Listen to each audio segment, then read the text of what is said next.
next session will be Beyond Profit, Public Interest Technologies for Democratic Digital Futures. Please welcome to the stage your moderator, Paul Nemitz. Welcome to all, and let's talk about not the great, what we would wish, the great meta discourse on the Euro stack, but let's talk about who will build it actually. And for this purpose, we have three who have been building or are building things here, and we have three speakers who support the building, who finance the building, and create the conditions for building in politics. Let's start with Mastodon, the messenger. And we have here Felix Hladký, who is the Chief Financial Officer of Mastodon. Felix, tell us a little bit, what are the plans of Mastodon? Where do you situate yourself as a builder for democracy? Yeah, thanks for having me. Thanks for inviting me to this panel. Yeah, so a couple of words about Mastodon. So Mastodon is a social network. It's an alternative to big tech legacy social networks. It is built on an open protocol that is called ActivityPub. ActivityPub is one of a couple of open protocols. So we are open about other open protocols. So we're not open protocol absolutists, so to speak, but the world of all the implementers of ActivityPub is something that we commonly call the Fediverse. So Mastodon is one of these players in the Fediverse.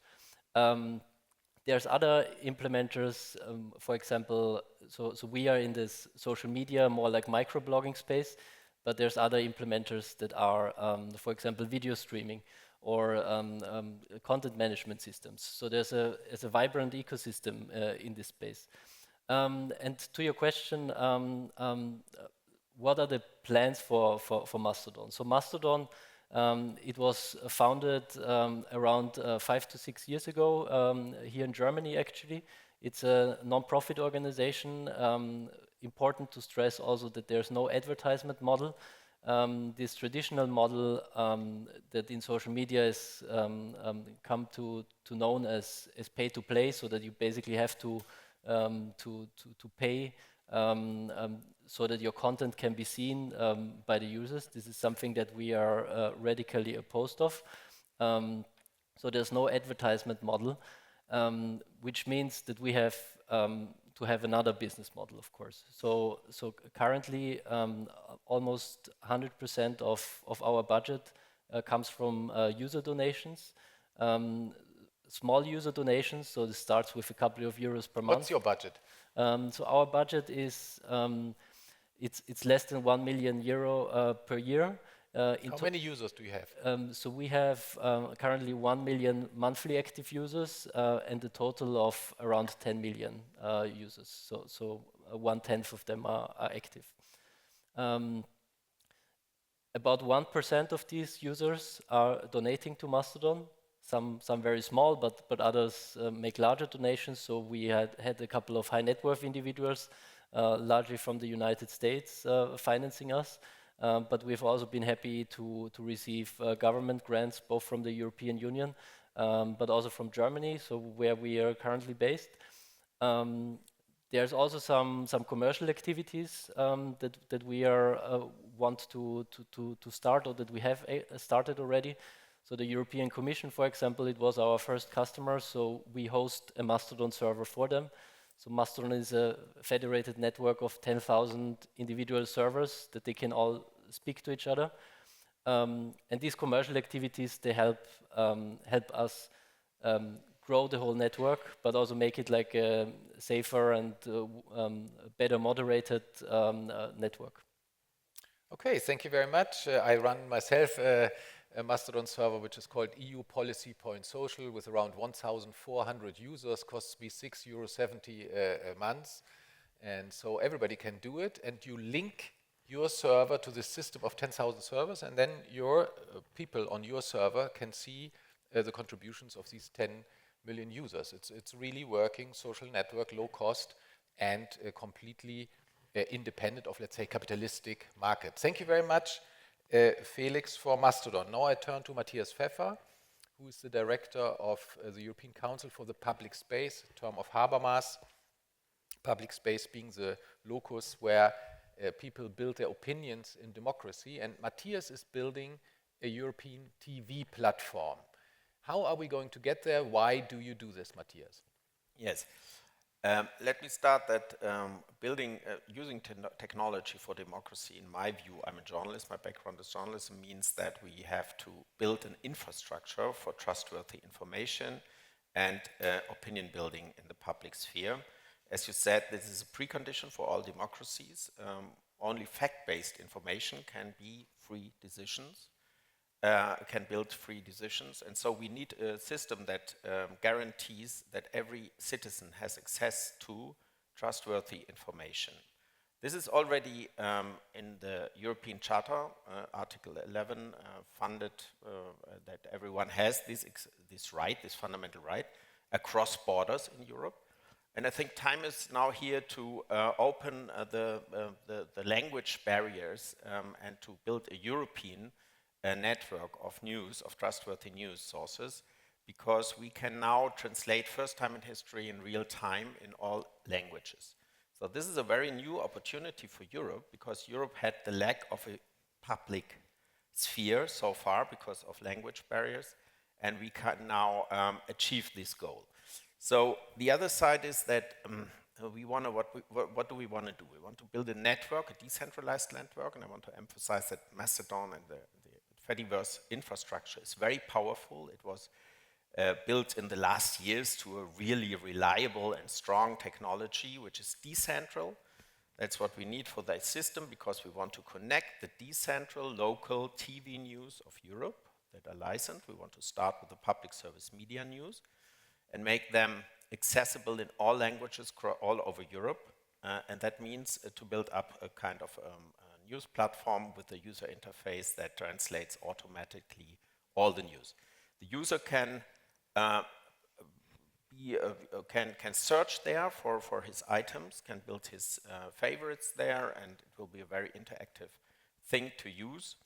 And this will, with one switch, and I think that's the fascinating thing on the idea, it's a very small investment, it's about 40 million that we calculate per year for such a platform, but it will open up the content of the public service media in the beginning, which is financed already with 25 billion a year in Europe, and the news segments of this investment of European citizens would then be available for all Europeans. So the media diversity, the media plurality would increase with one step, and at the same time there would we would make a first step for a public sphere for Europe, as I said, which is above language borders. So what we are doing is building up first a political alliance. So we are in contact with a lot of MEPs in the European Parliament. We think this infrastructure should be financed by the public institutions of Europe. I think it's very much doable to do so, although it's a media investment in a way. It's a technology for media only, and it has to be state far, that must be assured. But on the other side, this is a public infrastructure. It must be financed by the European institutions. So to bring that forward and to bring such a budget into the MFF plan of the European Commission, we organize a group of parliamentarians, and we work together with also the EU Commission and other think tanks in Europe. And the second thing is we build a content alliance. So we try to identify powerful content providers in that field and try to bring them to that idea and open them up more. They are used just to serve their national audiences. And I think it's now time to open a European perspective and to add a European perspective on that, because this is a public value for all Europeans.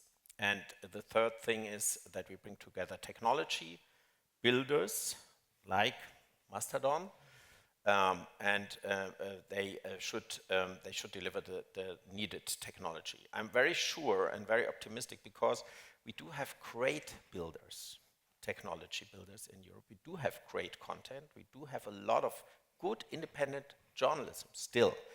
But the ecosystem for journalism is being disrupted by the big tech platforms and by the monopolies that they have by their targeted advertising models and by their manipulation systems that they are running. So we need a public infrastructure for that. That would also open up a very new chance for the media sector in total. I think it could also start a new advertising economy there, which is not based on personal profiles and on abuse of personal data, but of context-based advertising, for example, which could be an alternative to this model, which is now favorized by the big tech platforms. And so I'm very optimistic that now in the situation that Europe is facing, where we need more sovereignty in the digital, we should start with sovereign information systems that are fact-based, that are professional built, and that are not manipulated by AI, by trolls, be it from inside or outside the European Union. And I think that's a very, very important contribution to democracy. Thank you very much, Matthias. So we were talking about a social network, TV platform for journalistic news, as far as I understand. Now we move out of Europe, more global, to the messenger Signal. We have here Uptaf Tiwari, who is the Vice President for Strategy. Where do you place Signal in all this? And what consequences have you drawn from the Trump election in the US? You have started in the US. Can we still be sure that Signal is safe? Thank you. I would say that there are three good lenses to understand Signal as a project. The first is how Signal intends to set the gold standard for privacy, and I'll talk about that a little with regard to the strength of our offering. The second is making sure that our incentives are based in principles and not profit. And the final is making sure that trust is aided by transparency rather than just taking our word for it. Maybe I'll start first by talking a little about the gold standard in privacy, and also then under that, why Signal is unique in comparison to many other players in the space. Fundamentally speaking, Signal was the first messaging application to really figure out how to do end-to-end encryption well. And when it did so on two levels. The first is on the Signal protocol, which is the technical basis upon which the application runs. So if you open the Signal Messenger, all you see is a messaging application. You can create groups, you can message individual people. But until really Signal and its predecessor, Red Phone and TextSecure, came along, it was very, very hard to do that in an end-to-end encrypted manner. In fact, it was a very radical idea to make sure that only the two devices can see the content that is being said and no one in between can see the content. And ultimately, that radical idea is what led to the Signal app being created.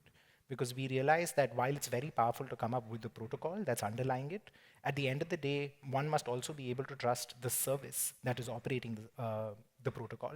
And that's why we have the Signal Messenger application. And today, the reason we think that we are the gold standard for communications is not just the Signal application, but something that leads me directly to my second point, which is making sure that incentives are based in principles and not profit. So Signal as an organization is a foundation. And what that means is that there is no fiduciary duty to profit. There is no fiduciary duty to monetization. So the ethos of Signal, which is making sure that we don't exploit data, start collecting more user data than is absolutely necessary to operate the service, are never incentives that we have to go public with and then help the board make a decision that goes, what is more important, just collecting this one other piece of information or making $100 million more? And given where we are based, which is the United States of America, it is a very common practice in the Silicon Valley to monetize people on the basis of the data that they collect. And that nonprofit structure helps shield us from that. And what it also does is that we have made sure that when we operate the protocol, we are not just doing so for our own benefit. So something that not too many people know is that over 3.5 billion people in the world today communicate on the basis of the Signal protocol. And that's not because Signal, the app, has 3.5 billion users, but it's because we actually also license the technology under the Signal app to messaging applications to deploy end-to-end encrypted communications. If you speak to a cryptographer anywhere, they will tell you never roll your own crypto. Don't think that you can do encryption better than the world can. And that's what actually leads to standardized libraries that perform this end-to-end encryption. And the Signal one is called libsignal, and libsignal is licensed to WhatsApp as well. And that's why even when you make a phone call on WhatsApp or when you do a message or a group text on WhatsApp, that end-to-end encryption is being provided by Signal. And that showcases how we take our mission much more broadly than just the confines of our application. And that's worked out quite well for us in the last 5 to 10 years. How many programmers do you have at Signal? I would say that we have a total of between 50 to 55 people at Signal. It's a pretty small organization. And for that, these same people maintain both the protocol as well as the application that everyone uses as well. And the final point that I had to make was around trust and transparency. So, and this also answers your question around the United States. The reason that people trust Signal is not just because Signal makes the claims it does, but because of its open source code. So today, even though we are based in the United States, the reason we can be absolutely clear on what data we collect, what data we don't collect, what features are available in our product, is the fact that if you go onto GitHub, you see the code of the product, you can compile it. Control F, change your name, instead of Signal Messenger, make it Udbhav Messenger, and run it as a service, which you can run in your house or within your company or in your network. And when you do that, from the client code to the server code, you can all verify. And trust me, many intelligence agencies in the world do that every day. Because if you break Signal, you are arguably breaking the underlying bedrock of a lot of encrypted communications. And it's that trust that has served us in very good stead. Because the cybersecurity community, day in and day out, spends their time doing this, telling us of bugs and vulnerabilities, helping us patch them, so that you don't have to take our word for it, but the word of journalists, the word of lawyers, the words of governments, the words of militaries, against this open source nature of the product. And ultimately, these things together have helped us a lot. Thank you very much. We move on to South America. We have from Argentina here, Natalia Cafi, who is the Executive Director of the Open Data Charter and UN advisor. Natalia, what are you building or helping to build? Thank you very much for that question and for the invitation to be here. Just to bear in mind, I'm the ED of a global civil society organization, but I realized I'm the only Latin American in the room. So it's not in the room, in this table, sorry. So I thought I brought in some knowledge from my region.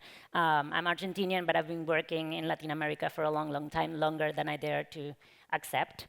But going to the point, the conversations in Latin America as far as developing technology and governments implementing technology to serve their citizens goes into the spectrum of, do we want to create our own technology and be 100% sovereign, or do we move fast and reuse the gov stack that is being created elsewhere? And we don't have one proper answer. But coming from the open data community, which is a really strong one in Latin America, for us, the usual way to go is actually open source. The most well-known and mostly used platform for open data publication, governmental open data publication, is actually open sourced. It's called CICAN. It has been running for zillion of years, and every government from the United States to Argentina or Uruguay are actually using CICAN as their open data platforms.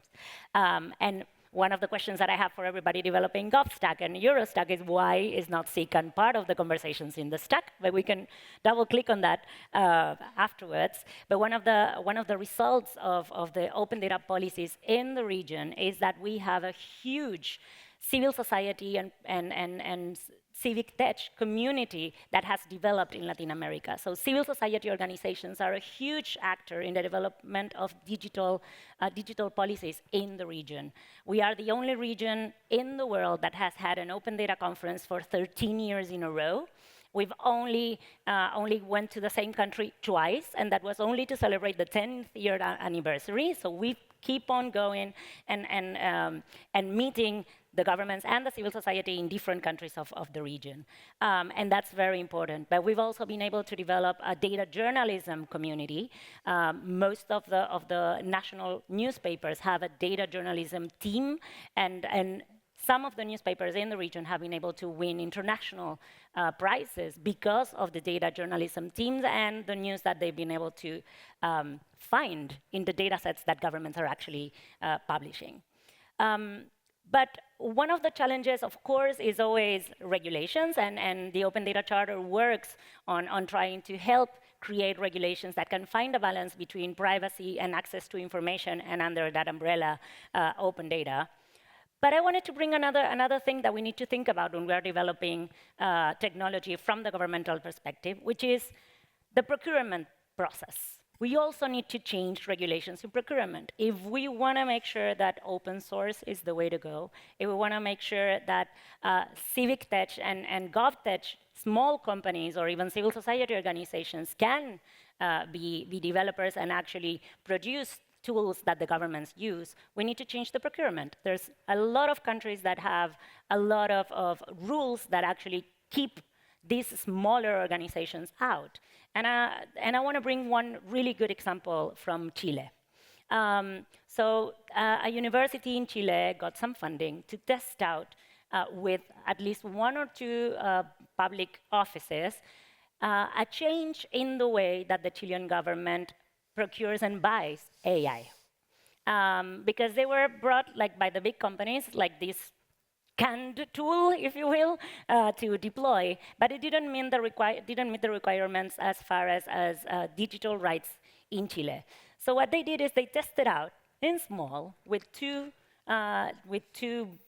very brave public offices, and they shifted the platform in which, in the way that government actually procures AI, ensuring that their policies and their data regulations are enforced into the template of the public procurement system. So now every line ministry in Chile uses that template that has embedded the rights and values that the government decided to buy AI. Have the big companies changed the way that they showcase their yes, they have, because now, if not, they wouldn't be able to sell.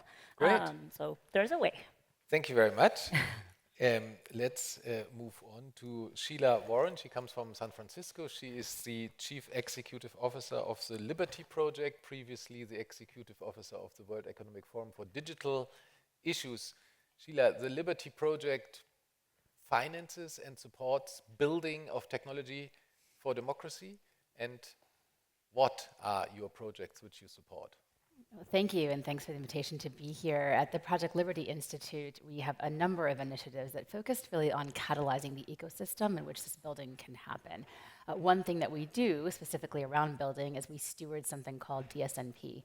It's a social networking protocol. It's decentralized. Our vision of the future, of an empowered digital future, is one of a user-centered internet that's fully decentralized. And we talk about this in terms of three principles: voice, choice, and stake. And I'll go into each of those briefly, but before I do that, I'll talk a little bit about the other work that we catalyze, which is among funders. So as an example, we have a partnership, an active partnership with Venture ESG. We interviewed, surveyed over 50 different institutional asset holders, these LPs, limited partners of venture funds, to ask them about their views on AI and the responsible use of data. And 75% of them, 3 of 4, told us they were very concerned about these topics, particularly about the dehumanization of the data usage in these systems. But only 20% said they had the first clue what to do. So we're able to create a movement by showing them they're not alone. These concerns are shared, and catalyze action in putting downward pressure on the venture funds that take assets from these individuals, but also thinking about a different model of funding and what kinds of projects, I think to the points that Natalia was saying, what kinds of projects get funded and what kinds don't, for a variety of reasons. But going back to voice, choice, and stake, there's a lot of internal debate about which of these is most important, and I think they are a bit 3 pillars of the stool. I'll start with choice because it's the easiest one. The idea that you have full interoperability and portability of your data from system to system. Personally, I think the challenge with that model is that people have felt this before. Many of us who've been around for a little while now have taken our social graph, for example, our social media. We started in one place, something we didn't like happened there, went to a different place. Let's say someone bought that, for example, and it changed, we went to a different place. We're kind of waiting to see what happens there and how that turns dark. Right? And so we have a little bit of a cynicism about the reality of any of these systems being built with users at the center when the capitalist models and shareholder models that embed them, in which they're built, are not necessarily favoring or putting humanity at the middle of the project. That's choice, and certainly it is not the case that you can take your social graph from place to place today. You can't do it. In the Fediverse, you have different choices, but if you have suddenly built a giant following on another platform, you can't move that meaningfully over, and that's a giant problem, okay? And that leads, I think, to stake, which is really about the economic modeling around this. It's not so much valuing data for its economic, like trying to convert that into dollars or euro valuation. It's saying that we all ought to have stake in the systems that we're helping to build. And that's particularly true and acute in the case of AI, where our data is fueling AI, and it's fueling AI for a handful of players. It's not really fueling any public AI, and because those models are very difficult to compete with. And so instead, you're seeing things like procurement and other kinds of things where the giant players are the ones that get stickiness instantly, and they become the default player in any particular community, which is a big problem for many, many reasons. But with stake, you actually have economics that are more decentralized and distributed, and you have different incentives to build in the first place. But I personally think the most important of all of these is voice, because voice is fundamentally about democracy. And it's about how you show up in these systems. Are you seen as a user? Are you seen as an individual, as a human being within these systems? And so when I think about the goal, I think it really is, I think we set our sights too low, and we talk about the systems as if we are still serfs within them, and we want to somehow gain more power in these systems that are really pretty structured. But I actually think the goal should be much more about dignity and how we think about humanity and dignity within these systems. And in my mind, you can't have that without the democratic ability to help design and co-design those systems. So that's something we talk about quite a bit at the Institute and also at our companion organization, Project Liberty, where we think about what might that look like? What might it mean to actually design your own algorithm? And to have a real-time ability to tweak and modify that algorithm in ways that suit you and your community, or that can meet facets of your individual identity, wherever those might find you. Just tell us a little bit, how much money do you spend, and what are the examples of concrete projects? What are you helping to build? Let's give us some names and things we can try out, maybe. Sure. So we have an alliance of over 100 organizations that we have either partnered with or supported or are some part helping catalyze this ecosystem. Among them are some of our friends at the table. We're certainly friends at Signal, Blue Sky, Mastodon, Proton, a bunch of these, the names that you know, the names that people are either they're starting to get very, very sticky. So friends of means you have financed all of these? There's a varying model. We've partnered with them, we've co-authored something, we've funded them, we've been funded. There's all kinds of different models for how we think about our alliance and how it comes together. Because again, it's a massive ecosystem, and it's not just one player like us deciding to fund this project or that project that's going to get us there. It is all of us coming together as a community and recognizing the problems, and that we all have a role to play. And so we see our fundamental project as catalyzing that entire ecosystem from the funding level all the way down to the builder level. So now let's turn to the European Parliament. Gerard Oosterwijk is the main advisor of the Socialists and Democrats in the European Parliament on digital issues. Gerard, what's happening in Europe? I mean, why are these things not built in Europe? Why is everything so slow? You know, the TV platform we have been talking about now already for 5 years. It was already in the last coalition agreement in Germany. Now it's again in the coalition agreement in Germany. What is, from the point of view of Parliament, missing, and what are your intentions to change and make things happen? No, and I think, Paul, thank you for the invitation, and thank you for being here to represent mostly the Socialists and Democrats and my boss, Alex Saliba, who's a member of the European Parliament. The reality is that we did a lot. We put a lot of effort in regulating tech, and that paid off, I think. I think we have a cutting-edge framework in Europe on putting the values that we have, like democracy, into rules that need to be followed. Now we're in a phase that this is being tested. It's being tested by the big tech companies that have no interest in these rules-based or democratic approach. So it's really, there's a pushback, there's a litigation going on, investigation and fines are being slowly trickled down with delay. So that's worrying. So there's a real test of, did we write these laws for nothing, or will there be an impact? But that's only one half of the story. When we talk about the capacity building in Europe, so really building these alternatives, there is an opportunity, I think, if we have the rules in place that don't allow certain business models. For example, the targeted advertisement, for example, with the algorithms that are being used that are very harmful, also for mental health of children, but also health of the democracy.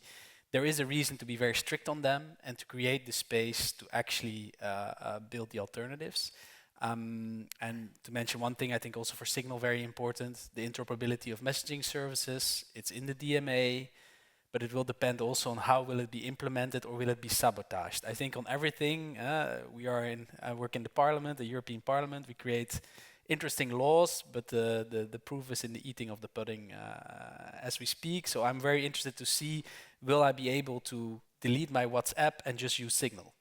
Because that's the reality right now. So I am on Signal, but I'm also on WhatsApp because, you know, my family or my business, my work, you know, so you cannot be, these walled gardens need to be broken up, and we try to do that with legislation. But I think we now also need to see a little bit more like this capacity building. We have the talent, I think, we have the know-how in Europe, but there is a reason why this is not, why Mastodon, we were speaking before, went to the US to get funding, for example. So, and I think, it was mentioned before, the procurement, there's now also reports being written about the change of the procurement rules. Public institutions, we are using also Microsoft, but also other private tools. Why not procure something made in the EU or made on a different basis, made with democratic governance? So all these things need to come together. We are also talking about public financing. I know that the European Commission is spending quite some millions. Is it enough? That's always a question. But is it effective what they are doing? So I think we need to find a different model to really support the builders and give them maybe support in the sense that private investment is less risky. So you could do something with the public money to de-risk a little bit the investment.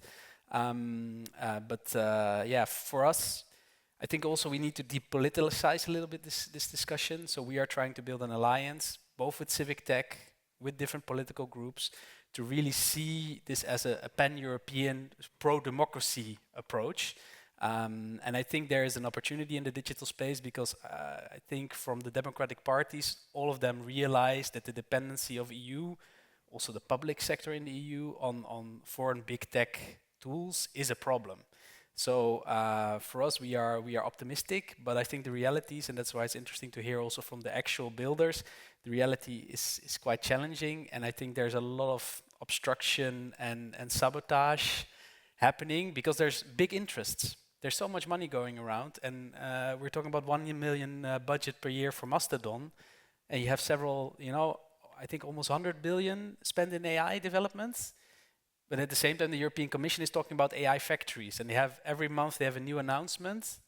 But what is actually being built, and how are we going to do that with the few billions that we have? So I think we need a European approach to keep the builders close and give them what they need. And part of it is strict enforcement of the regulation to create a space, to take away a bit of space from the big tech and create space for the civic tech and the pro-democracy builders, but also give them investment, for example. So yeah, that's where we're pushing, and I'm wondering as well what the Commission will do, because we have a European Vice President of the Commission with tech sovereignty in her title. It's the first part of her, this Virkunen from Finland. She is the Executive Vice President for tech sovereignty. And democracy. And democracy. Together. And yes. So I'm wondering, like, what is going to be the agenda also to support her? Right? So this is not an attack, it's not opposition, it's really like, but what is it going to mean, this title? That's what I'm curious about. Okay, so we have heard demands on politics, you know, do better procurement. This is, of course, to the member states and their authorities in the regions and on national level. Matthias needs 40 million. Not more. Just 40 million a year. That seems to be doable with the EU budget, which goes into the hundreds of billions. What are the demands on politics? Before I open the floor to the audience to ask questions, what are your 2 or 3 demands on politics? Sheila, I see you are... I'm ready to go. You have... We recently, on the Project Liberty side of the House, we recently worked very hard to get legislation passed in the state of Utah that's now being taken around to many other states in the United States, and that was on data interoperability. I think that's just a core fundamental. When I talk about this choice pillar of our three, voice, choice, and stake, you can't have that Data without interoperability? yes, What, the idea that you could take your data, it's portability is part of Yeah, it. okay. So you can, Portability it's choice, rules. right? So it's that you are not stuck in a walled You garden. take it with or you have an data. API obligation of real-time I think there's multiple ways to meet the requirements of how that legislation was Okay. drafted, but that's a fundamental. And if that is a requirement that comes from governments or comes from the regulatory state, I think that is going to change a lot of, it's going to immediately break some of the models. The experience of Europe very is fast. the GDPR portability rules don't work. That's true. And we have other portability rules in the Digital Markets Act, which oblige real-time access. And now we're starting to enforce these rules. It's very difficult to get. I think these are different. This rule is focused on social graphs and social media specifically. Only social media, right? okay. So it's about that graph that's created with your data that could not have been created without your data and the portability of that specific thing. Mastodon, only 1 million users per month, 10 million signed up. What are there obstacles in politics? Do you have demands on politics? Yeah, so I mean, we've heard that Matthias needs 40 million. We probably need just another 10 million to complete our mission. So what does this mean? Mastodon is probably, I mean, I can say this quite boldly. I think it's one of the biggest European success stories in the consumer space, in this non-profit space.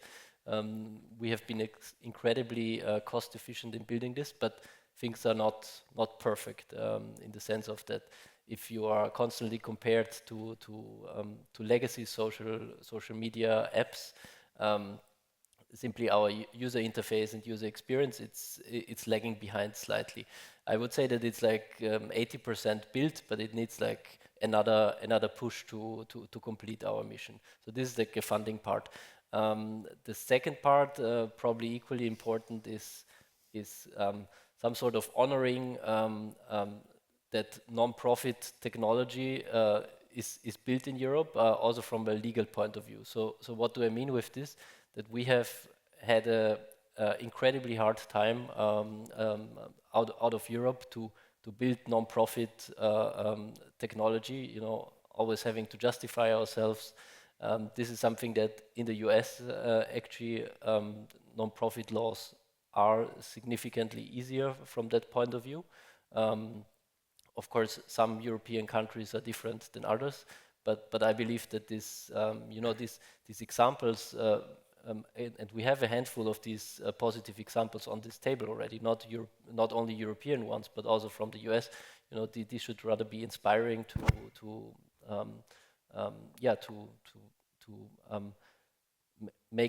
take like another step at non-profit laws and make these more modern and integrate free and open source software as non-profit exemptions. Would it not be also helpful for you if all public authorities would just use your service?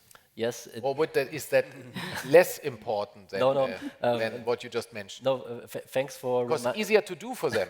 To change a law is a big parliamentary process. To open a Mastodon account, any mayor can decide that quickly. Costs €6.40. I mean, I do one. Yes, thanks for reminding me about this point I was about to make. Adoption, of course. I mean, social media is always about social and about having many users there. And I mean, the more users from the public we can have, this, as you correctly pointed out, these are we're not only looking at the European policymakers, but this goes back to goes down to the municipal level. I think that at a certain point there should be like an obligation for organizations funded by taxpayers' money to join an open platform if they communicate. I see your hand, Matthias. What are your demands on politics beyond the 40 million? Yes. In a good German fairy tale from Brothers Grimm, you have 3 wishes. So my first one is, and thank you, Gerard, for mentioning the elephant in the room, which is the unpredictable power of big tech companies, which was never happening before in history. This amount of economic, financial, data power, which is now turning more and more into political power, is a big threat to democracy. It's unacceptable for democracy, such an increasing concentration of power in the hands of a few enterprises ruling the world. So this is to be said first. I would say my first wish would be destroy the monopolies. So that should be doable. We see a first step now in the US at Google, in the Google case, but it's very slowly. I'm not very confident in this, but we have other instruments also, but destroy these monopolies. Second, very concretely, interoperability was mentioned. Make an obligation for the integration of Activity Hub, for example, Activity Pub, this protocol into the platforms. That would mean that they are automatically open then to other platforms. So then you can start a smaller platform and you have access to all the networks of Facebook and of the big ones. So that would help also. And for initiatives like ours to find this and to help people find the trustworthy news and the good news that are there and the proven facts. We need a findability obligation by law that forces the big platforms to promote, I would say, professional journalism more than fake news and AI generated and other things that they also sell. So I think these three demands would really make a difference, and they would very quickly make a difference. And the good news of today is, I mean, we see not only in Europe, but everywhere, we have the alternatives. So we should not stop microblogging or being on social media when this monopoly ends. We would have a better social environment, which with the real social media and not with the anti-social media like we do have now. And I think that's doable, and we should engage politics to act more in this field and to be more, accurate at this. Uptaf. So you have the gold standard on data protection and privacy. How would interoperability have to look so that you would say at Signal, that's fine with us? I would say at a bare minimum, it would have to be at least as private as Signal is as a service today. If you go to signal.org/bigbrother, which is the URL, you'll see we've put up reports of requests that we've received from governments for user data after we fought in court to get them unsealed. And in those requests, which are very broad requests, you will see the only three kinds of data that Signal currently can share with law enforcement. If a phone number has an account or not, the date on which it was created, as well as the last date on which it connected to the service. Those are the only three pieces of metadata that Signal has about an account. It doesn't know its contacts, it doesn't know its phone numbers, it doesn't know the groups you're a part of, it doesn't know your profile name, nothing. Currently, it is impossible to perform interoperability and provide that same level of protections, because in order to perform interoperability, you have to share identifiers. And that will mean, at a minimum, another service will know the phone number, and Signal will also know that that's the time at which that interoperating request was made upon Signal.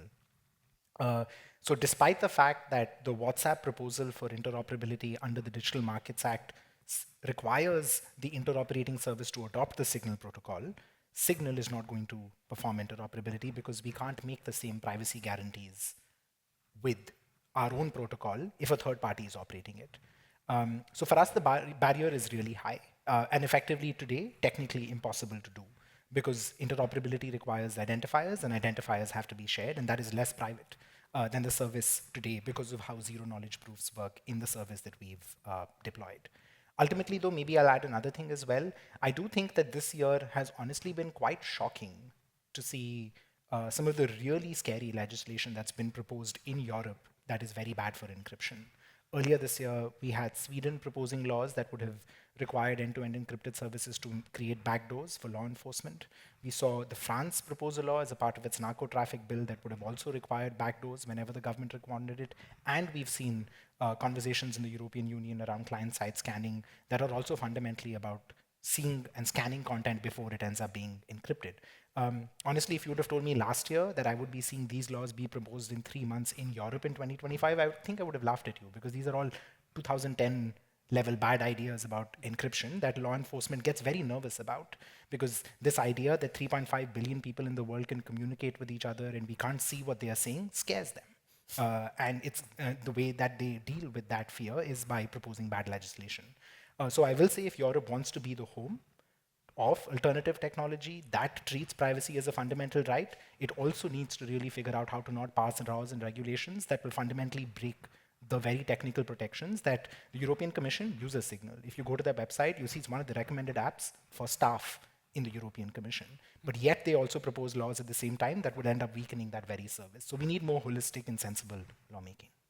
Yes, well, I'm normally quite skeptical about the argument technically not possible. You know, it's the classic industry argument. We see it in the car industry when we want to reduce exhausts and so on.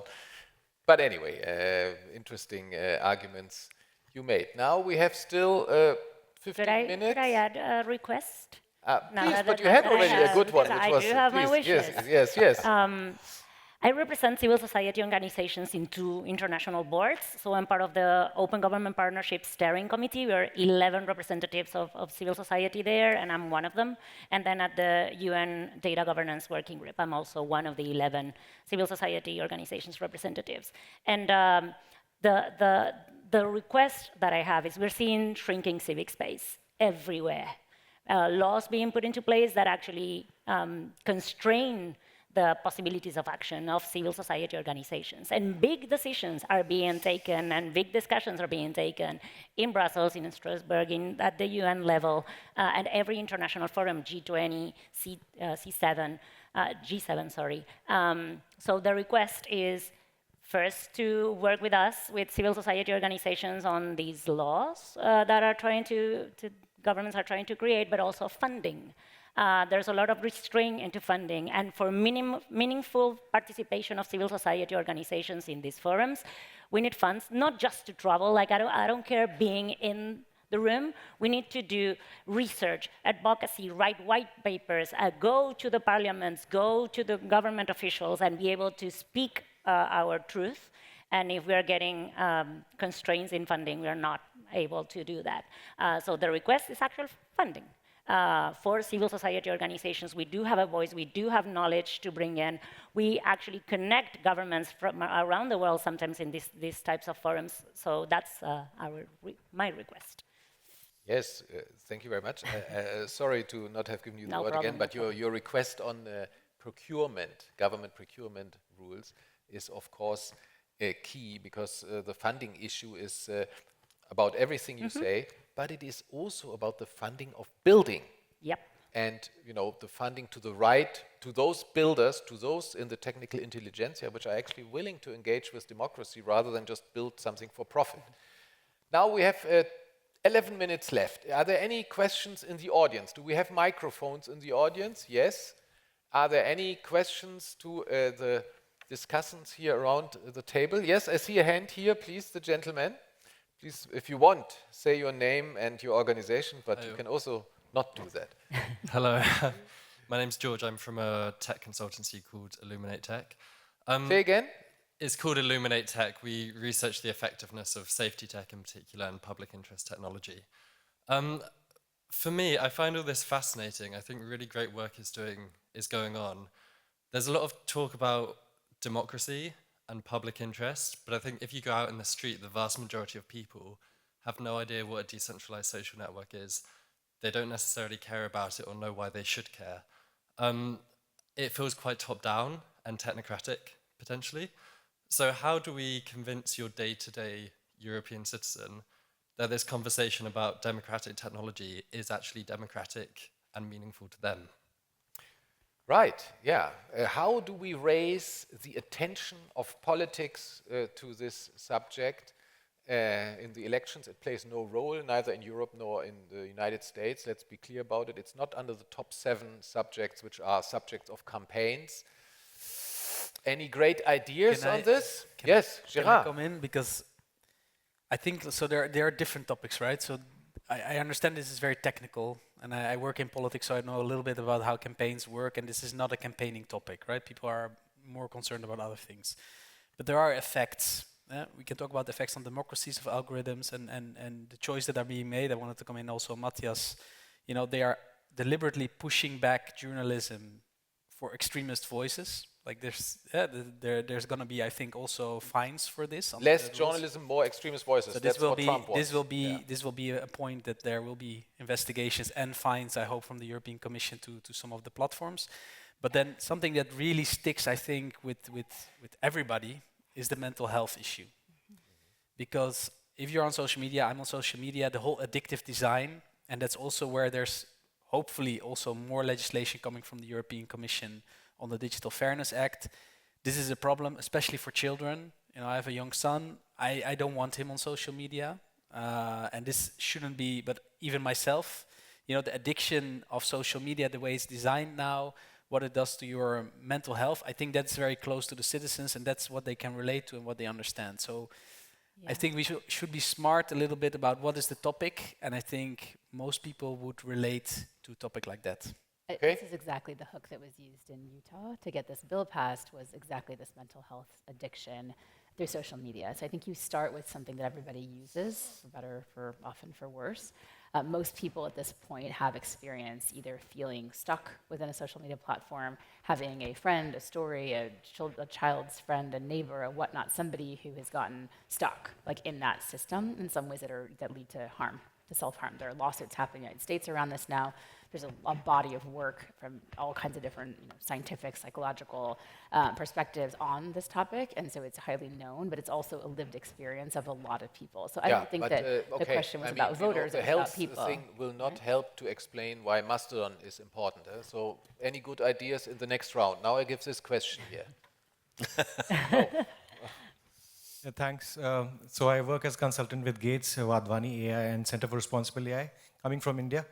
So my question is actually to the public sector technology integration of AI. Like, I mean, specifically in the global south, the imagination of AI solving grand challenges is overarching the imagination of the power of AI, you know, in its sense of access to data sets, access to, you know, personal information and all, which is compounding the answers like, okay, we deploy technology to solve answers, but what is the implications is, as my friend was saying, common public does not really have a understanding of what the technology is bringing to them till the time it is from a government trust perspective. So, you know, if you deploy public sector technologies, AI in public sector technologies, then the public are happy to accept and adopt it. I mean, the question is, how do you really create that digital trust in AI in the public sector domain? Thanks. Okay, so it's a huge question and probably don't have one correct answer for that. We've seen the process of legislation of privacy in Brazil, which was a very strong and participatory process. And actually that was the case for when Meta decided to use the WhatsApp data to train their AI. Brazil was the only country in Latin America that was able to opt out. So coming from Argentina, I wasn't able to opt out. So Meta is using my WhatsApp information. So from what I've seen in the region, and once again, I probably am lacking a couple of updates in that.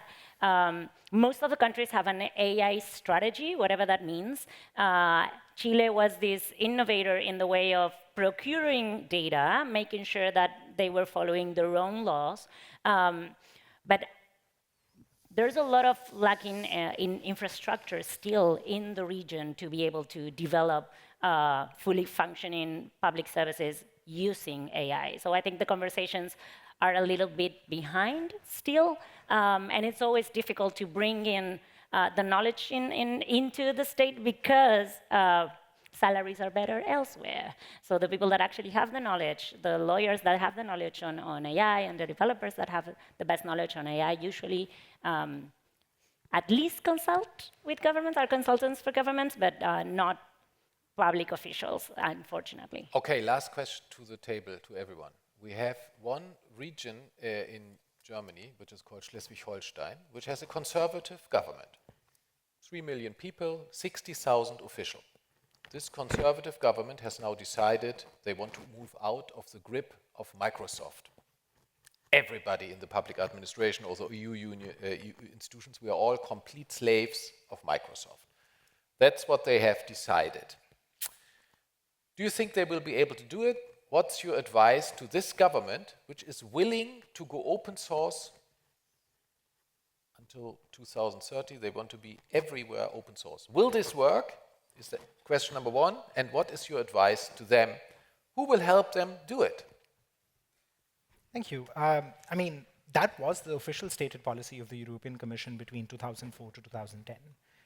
This journey of adopting open source projects is one that both countries and supranational bodies like the European Union have undergone for the last 15 years, and the vast majority of them have failed. If your success condition is that they never use a Microsoft product again, if your success condition is that it is important that for those alternatives to exist, for them to get the adoption and the usage and the funding necessary in order to get better so they can start effectively competing with Microsoft. In many places, I would argue it has been successful. If you look at suites like OpenOffice, if you look at calling services like Jitsi, there are always open source and free alternatives that have been adopted at but very small. Exactly. Very small user base. Exactly. But I don't think the solution to this is I'm a government, I have $10 million, I want to become open source, now the technology ecosystem magically, just make it open source and make it work.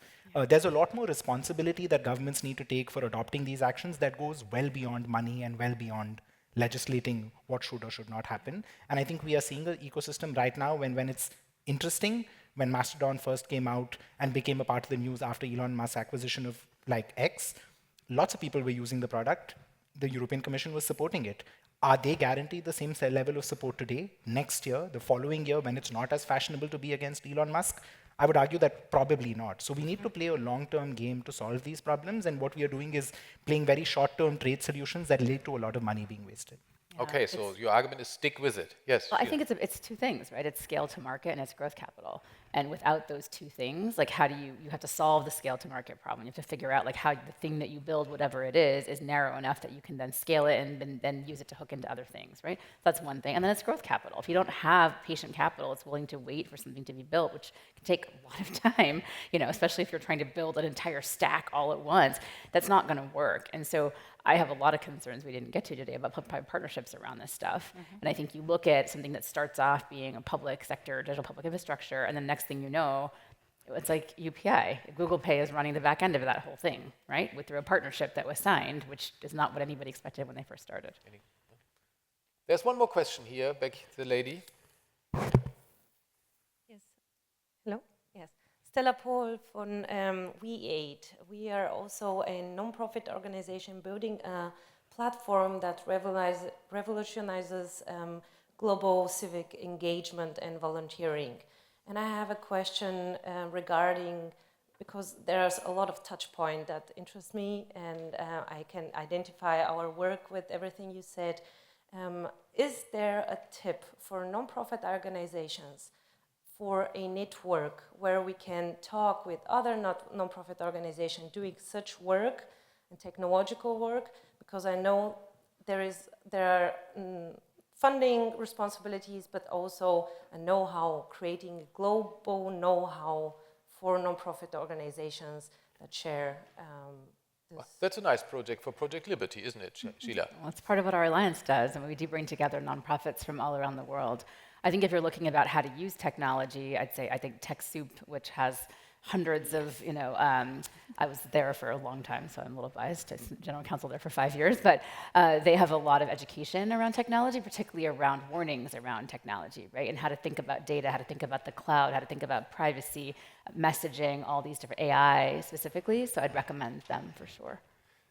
Time is up. Thank you very much for the discussion. Hope to see you next year. All the best. Thank you.